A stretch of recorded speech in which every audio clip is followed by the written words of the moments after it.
right, tonight on Hypothetically Speaking, these two dads are drinking 1800 Blanco tequila, where we will be talking conspiracies and the psychology behind them. Oh shit, I wasn't ready, but anyway, we know some shit, but there's a lot of shit we don't know. So bear in mind, these opinion based facts are derived from drunk dad discussions. So, with that being said, what do you think about propaganda? We were just kind of talking about it on the side, but I figured, we would have kind of an entry discussion on propaganda and how it surrounds us. Well, I think there's a lot of propaganda in my 49 years on this planet, and it may not be the propaganda that everybody thinks, like communist or any propaganda like that. I think there's been so much propaganda in movies, books over the years where we've almost become desensitized to the reality of things in our world right now because of some of those movies that we watched growing up. Um, I would say a couple good examples of that. We have seen several movies regarding AI robots or AI cyborgs that we lose control of, and they attempt to take out the humans. The best example being James Cameron's Terminator. We saw what they did and how they tried to take us out, yet we are fucking obsessed as a society with making sex bots. What's funny about that is and it's related, I promise. Where I was watching a reel the other day, and there was a guy that he was actually having a conversation with an AI model. It might have been ChatGPT or something else, and because he had done so much training in the model itself and it knows so much about his life, like it's the ultimate roast when like the AI model knows all of your deepest darkest secrets and it'll sit there and just roast the hell out of you.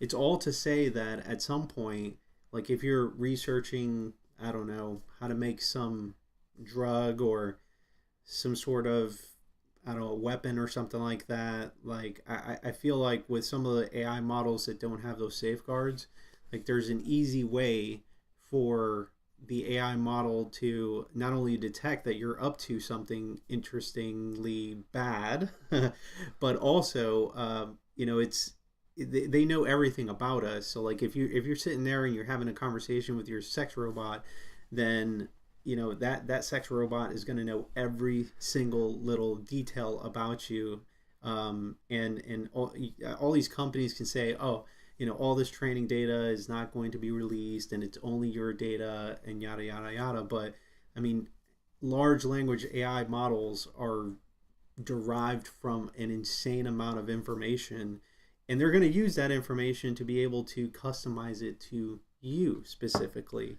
so it interacts better. It knows what you like and knows what you dislike. It almost creates a complete picture of who you are.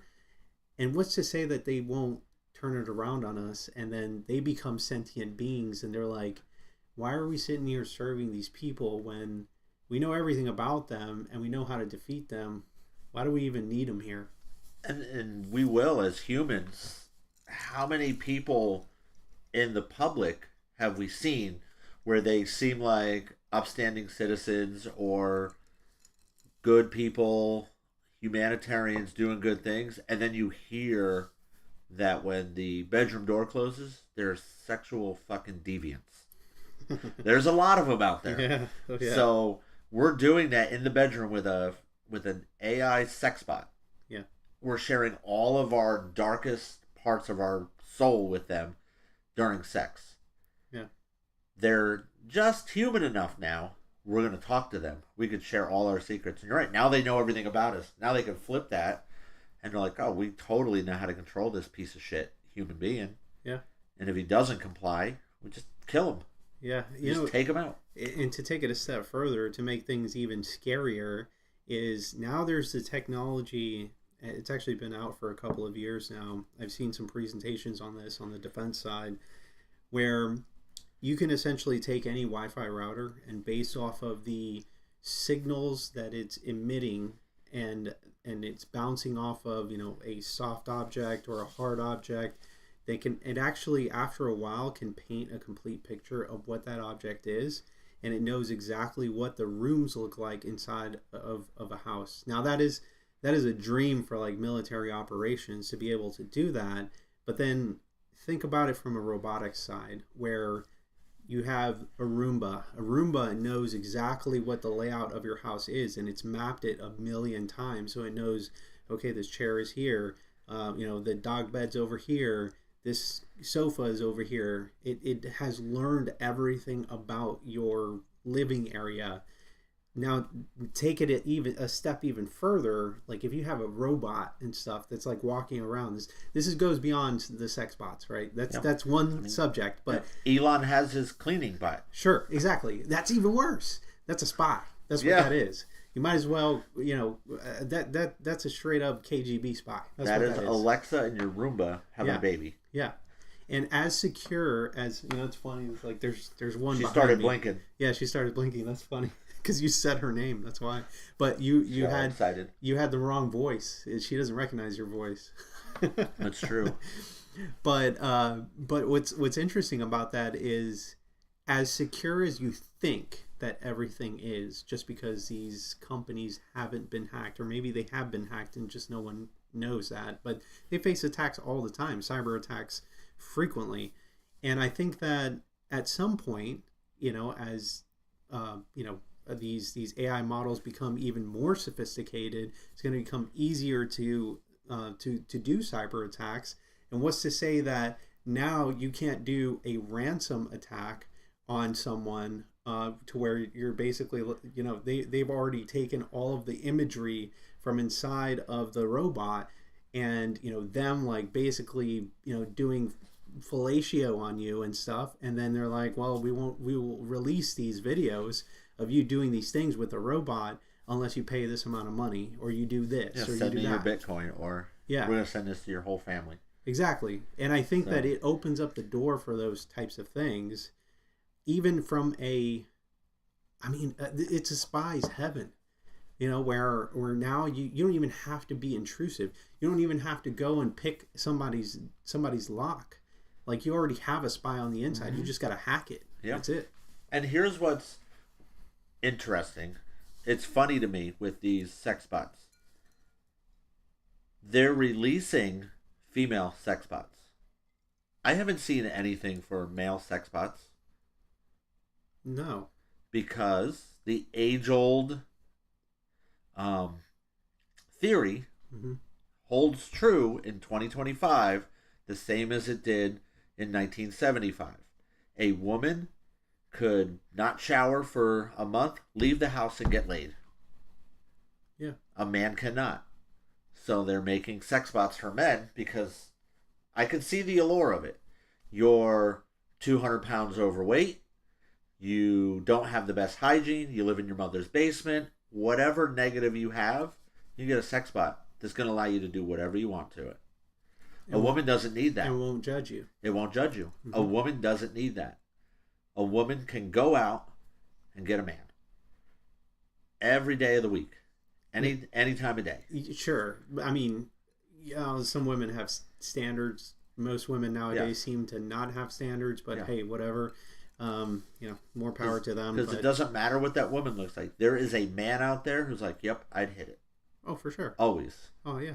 It just depends on what you're willing to do. There's exactly. that too. But, and also, like, I mean, there are some piece of shit men that are out there and stuff that, would do something really horrible to you. But, hopefully that doesn't happen. But yeah, it's just, it's interesting, the era that we live in, because if you also think about like all the mental disorders that children and teenagers and even adults are having nowadays, it's not that it wasn't a thing before.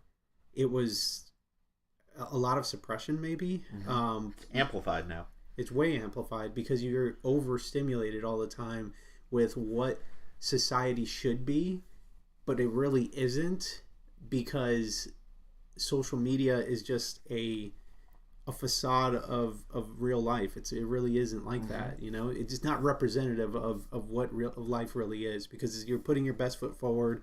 You're basically propping everything up to be realistic when it really isn't and stuff. So it's an interesting time that we live in, and I think that those people, especially like Japanese folks and stuff, that's why they're having such an issue with procreation there, is because no one wants to be with a human, really.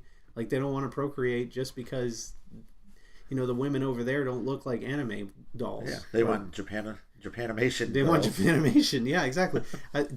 Actually, let's go on a side note here, because I've been watching a lot of anime recently, and like a lot of these animes, these Japanese animes there's a lot of abuse in them. And I mean, whatever. Like, that's just, I don't know if this is a cultural thing. I have never seen a Japanese woman, maybe one, that has like, I don't know, like not even double D's, maybe Pamela Anderson style body. Yeah, like yeah, massive, like Baywatch. You're like, Jesus, I've never seen an Asian. I have never seen a Japanese woman. No, who looks like that. No, but all their anime looks like that. Yeah, and now all these guys over there, they're like, this is what I want in a woman. Yeah, and they are not on that island. No, but you can make your sex doll like that. But that's why Japanese men like blonde American women, because they come with double D's. They can get their sex bots to look like that. Yeah. They can have a 1996 Pamela Anderson in a Baywatch swimsuit. Yeah. And standing in her closet. Yeah. Click on their phone, and there they go. It's going to be really interesting, and I'm going to throw this out there as a premonition, because I feel like this is going to happen. And if it's my idea that this is a thing, it would be hilarious. It would. Imagine if you can pick whichever sex bot you wanted, and it had the ability to essentially create life in the way where they recreated the uterus, they recreated everything, but like it's a robot that's essentially carrying your kid. It's a guaranteed pregnancy. Like wouldn't people do that? Or let's take a test tube baby inside your sex bot, and then let's take it a step further for the women that don't want to actually go through pregnancy. What if you can have a sex bot or whatever pregnancy bot incubator. That is an incubator / surrogate? Yeah. It just sits in a room and it's just sitting there like rubbing its belly or whatever. Yeah. But like there's a baby growing inside of that bot. Like that's wild, but I can see that happening. Yeah. And let's go even further, since we're on this propaganda thing and we're going down sex bots. So the next step in evolution for the sex bots beyond sex would be for the deviants. Murder. You're going to go into Westworld. You're going to have a place where you can go bang a robot. Or, if that's not your thing, murder them. Yeah. Or rape them. Or murder them. Whatever you prefer. Go whatever order you like. You just go out there and instead of killing another human being, you go on a little trip to a Westworld style place where they got 100 sex bots running around, and you can kill a fucking person. You can strangle them, stab them, whatever you got to do. And then you get off. And then you go home like nothing happened. But see, that's where the shows have desensitized us to it. I agree. If it were to happen, if somebody opened up in California, because this is where it would fucking happen, in California, if they opened up a fucking place that you could pay $30,000 to go on a 2-week vacation and do whatever debauchery you want. Rape a woman, murder a woman, or a woman could go there and murder a man. And to be clear, we're talking about robots here. But yeah, robots. You could go kill a robot instead of a human. We would just be like, oh, of course they do. There would not be, I don't think there would be people lining up protesting that. But like, see, it's a fucking robot. Yeah, and I guess my question would be, someone would have a problem with it, but like, Siri, she would be the only one who has a problem. Right. Alexa.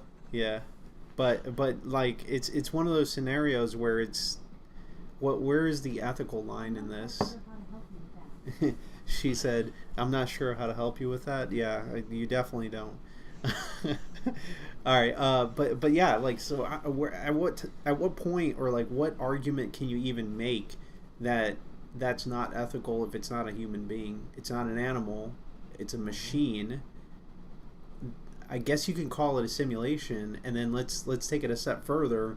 What's the difference of killing a robot in a Westworld fashion and killing a fictional person in a video game, like on Call of Duty and stuff, and no one has a problem with that? Yeah. Or, like Grand Theft Auto or something like that, where like you can just bang whores, run over people, and do all kinds of different things and stuff. Like, would it become something like that? Like, would people be okay with it, I guess? Yeah. Because it's really real. I think so, because we've seen it on TV already. And now we're desensitized to it. You think what? I think there would be some people who have a problem, but I think a majority of people would be okay with sex robot murder. Yeah, because I think that, well, it depends on how the company couches it, where it's just like, okay, well, would you rather them murder a person or a robot? Crime goes down. Yeah, exactly. You have to message it the right way. Yeah. Propaganda. Yeah, exactly. It's all how you. You just gotta have a good catchphrase. Exactly. Yeah. So interesting. Yeah. This has been a very interesting topic and something that I've thought pretty deeply about.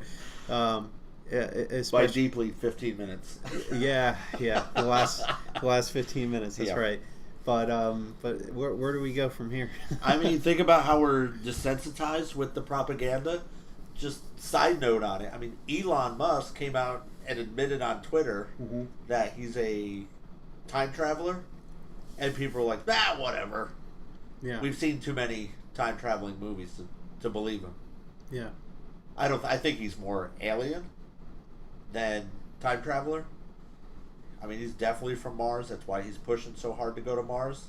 Yeah, but he comes out and he's like, "Oh, I'm a time traveling." Yeah. What did he say? Like a 4,000-year-old time traveler or some shit like that. Something weird, and people were just like, "LOL, haha." Yeah. Good one. Yeah. Like nobody took it serious. No. You know the funny thing is like, let's say Elon goes to Mars, right? Back home. He goes back home. Yeah. Well, wouldn't it be crazy if like he's just like, check this out, guys. You guys want to see a cool party trick? And he takes his helmet off and he just takes one deep breath and he's fine. Yeah. He's like, welcome to my humble abode. Yes. Yeah. Thank you for getting me here. Thanks for the supplies. Yeah. And then he goes and he whistles, and then out of the fucking sand comes up like, I don't know, like his crew or whatever. Like, oh, welcome back, Elon. Yeah. But with those, along those aliens with Elon, if he pulls his mask off, what does he look like underneath? He's blue. You think he's blue? I think he's you blue. think he's blue? A lizard? No, I don't see. No, I think he's blue. He's like one of those, like that podcast that you were telling me about. Yeah. Like he seems he's like that. An albino with a blue tint. Yeah, well, because you got was it tall whites? Yeah. You got there's grays, the whites, the blue. They have a name for the lizard ones. I don't know what they call them. Reptilians. I'm just calling them lizard people. I think it's reptilians or something like that. So yeah. I mean, I'm curious as to what all these aliens are going to look like. That all these reports are being released now. I want to know specifically what they look like, where they're from. Yeah. But I mean, there's so much shit being released on aliens right now. Everybody's admitting to them, and some of it's a little scary. Like I was telling you earlier, with that podcast I listened to, where the guy basically said about the Roswell crash. He goes, "How would you feel if someone from your family or species crashed somewhere and they basically took your vehicle, they took the person out of that vehicle and dissected them and just use them for their advancement, rather than do the correct thing and give that body back. Because apparently before the Roswell crash, we were in contact with aliens. We knew they existed prior to them crashing, but I think we got excited that it was there. So we took them apart. We dismantled the vehicle, did an autopsy, didn't give the body back. So how do you think that species feels about humans? They're fucking animals. Speaking of animals, I actually think that we're a bit of a zoo, and I don't mean that in a way where it's just like, oh, like we live. Well, I guess I do mean it that way, where I feel like we are interesting to several species of aliens that are out there, because they're just like, these fucking guys are destructive, and they're assholes, and they're all kinds of other things and stuff. They're survivors. They're, I don't know, loving sometimes. And the politics is interesting. Like, I feel like they watch from afar, and they're like, it's almost like a sitcom. They'll sit there, like, how we watch, people do dumb shit. Like, they watch from a distance as well, and they're just like, yeah. I don't even think it's that much of a distance. Well, no, I think they could be here watching us, monitoring us, kind of like how we study animals in the Amazon. They could be here studying us because of all that interesting shit. They're like, dude, over the last 3,000 years or however long they've been coming here, they've seen how we've evolved. They've seen the good, the bad, the ugly with us. Yeah. So they're just hanging out. Some of them are waiting for us to fail. I think there's some that may be rooting for us, and then there's some who are watching us like, these humans are fucked up. Yeah.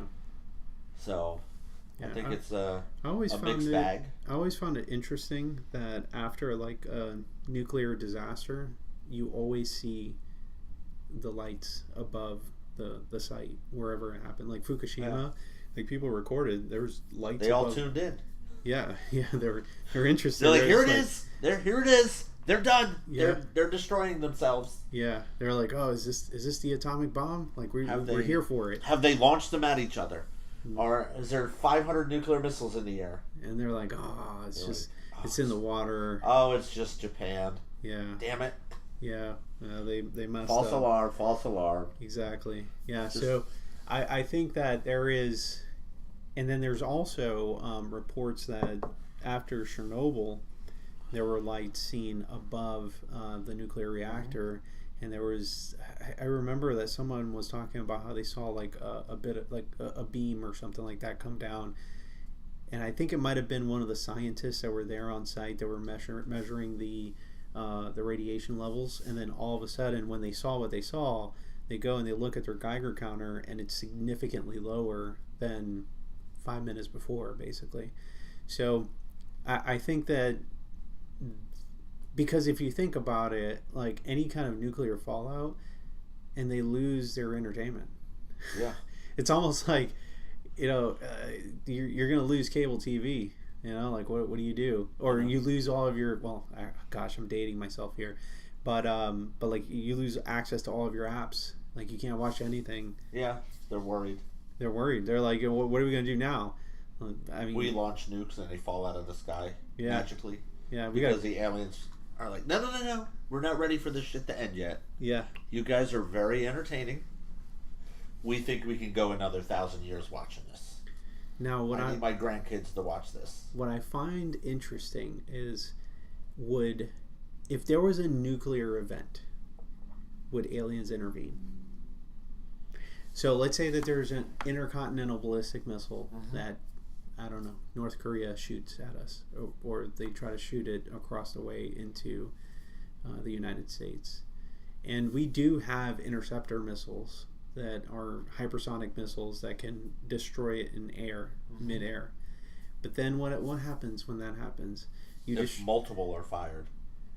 Well, okay, there's that. That's a different scenario. But let's say that there's just one. Okay. And it's coming at us. We go and we intercept it, and it blows up midair.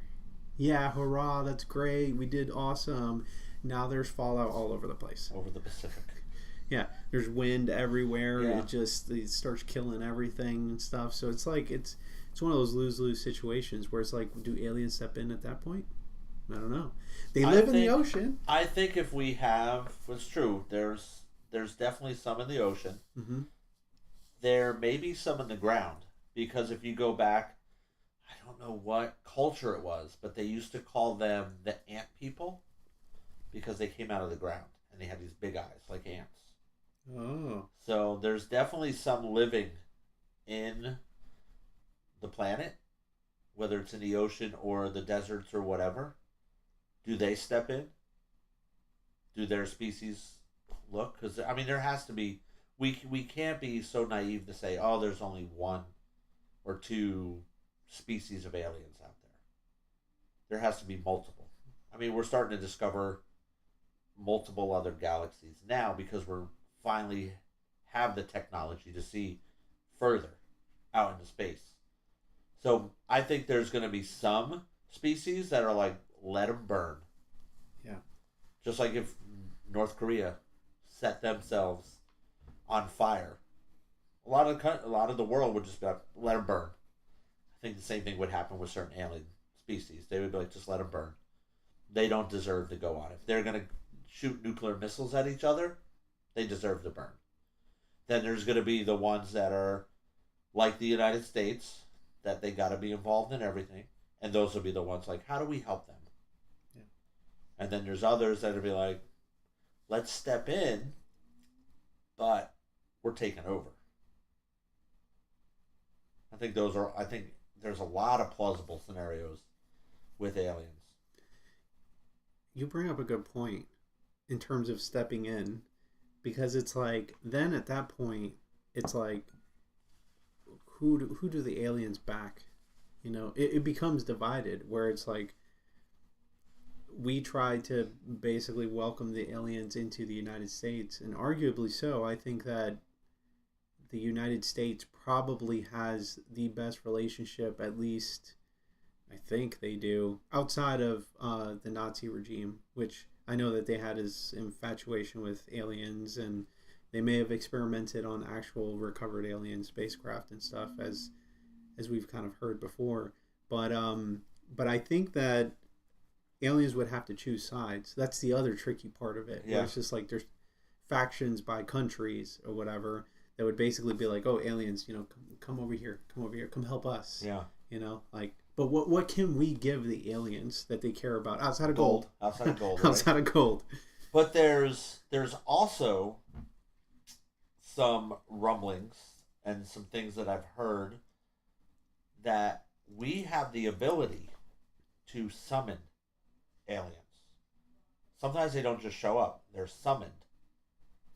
That we, over X amount of years, they taught us, well, if you want us to come back, you summon us. So what if not every country has that ability? What if there's only like us, China, and Russia? We summon them. Hey, shit's going down. We need you to align with us. We'll give you all our gold. And you could take 6 million Americans and probe the shit out of them. So what you're saying? And then Putin's like, well, I'll give you 10 million people. And you could probe them, you can do whatever you want. Cut them up, dissect them. And then we just started bidding more. We're like, we'll give you Canada and Mexico. Everything. If Trump's in power, he's going to offer them countries. Yeah. Go live in Greenland. He's like, we have a bunch of illegals we're deporting. We'll send them right to you. You can have them with all the gold. Just back us in the war. And then the Martians are like, all right, we like South Americans. They taste good. And we get them on our side. You mean the Elonians? Yeah, the Elonians. We'll end on a high note there. Thanks for tuning in. And until next time, this has been Hypothetically Speaking,